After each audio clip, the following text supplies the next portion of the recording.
Hello, this is part three of why NPOs fail to achieve their goals. They need to choose the right people. So, like I say, narcissists hate having a mirror held up to them because if they have the mirror held up to them, the mirror will show them that they are not in control over themselves. And this is why often a narcissist will have the most outlandish reaction to an offense that they feel they've suffered. Like crazy reaction where you're like, how are you so disproportionate in your response to this? My God, all I told you was I don't want to go with you to your friend's house or something. I don't know. All I said to you is I don't want to do ABC that you want me to do because I don't like the vibe, whatever. They freak out. You don't love me. You don't care about me. Why is everything about you? Why are you so sensitive? Like crazy stuff. They might even like get violent on you. Okay.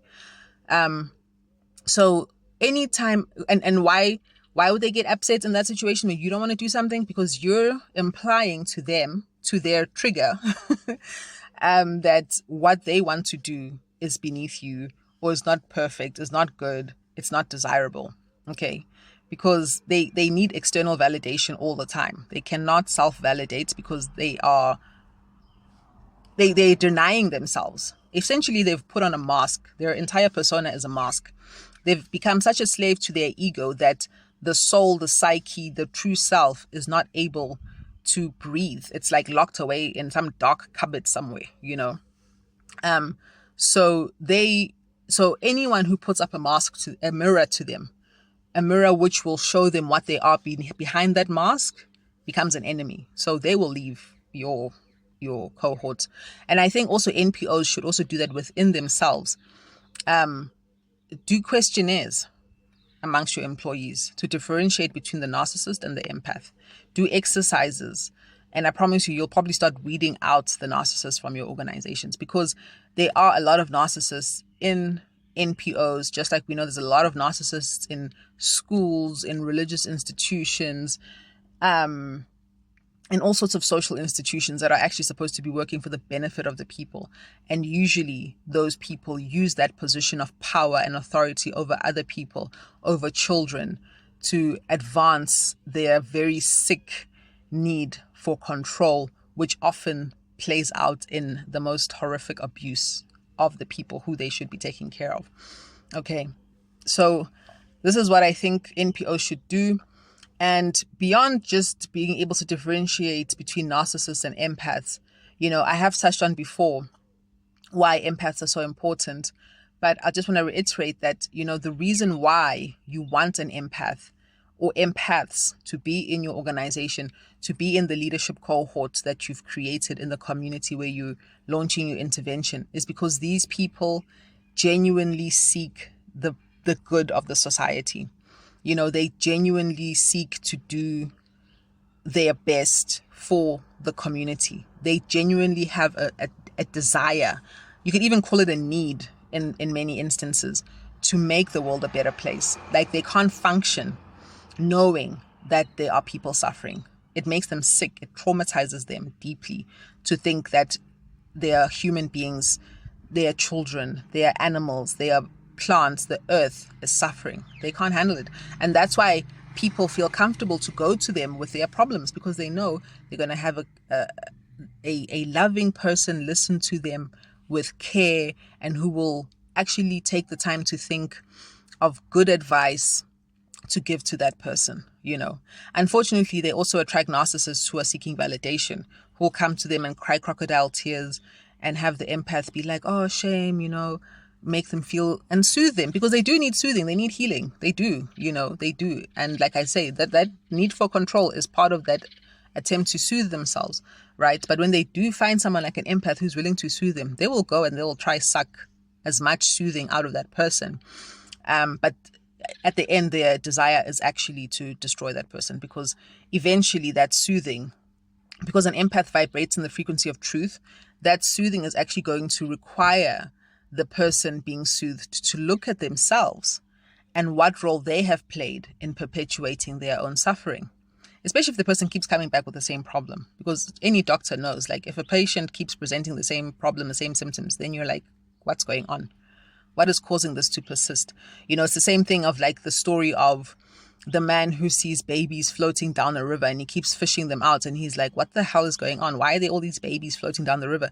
Then at some point he realizes, I need to go upriver to find out where these babies are coming from, right? So that's what the empath does. It's going to make you start asking yourself, like, why, when you're always crying about this boyfriend of yours, why are you always crying about this person in your family? Why don't you leave? Because at some point, if you don't leave, you're also becoming part of the problem. If you don't confront this person, you're also becoming part of the problem. If you're not seeking external help to confront someone who's abusing you, you're also becoming part of the problem. Okay, so this is what's very rich, a very rich culture, a very rich worldview that the empath brings to any organization that they are part of. They will seek to get to the roots of any problem. Okay, they're not interested in short-term solutions because they know that they're not sustainable, and because they really care about people, they are really going to do whatever they can to ensure that whatever intervention is going to last for the long term. It will be intergenerationally transmitted. It will be sustained intergenerationally. That is their dream, because they really want to bring heaven down to earth. And heaven down to earth is not a temporary thing. It's a permanent situation, So, and empaths, they are natural healers, Some of them have actual healing abilities with their hands, even with their thoughts, with their voices.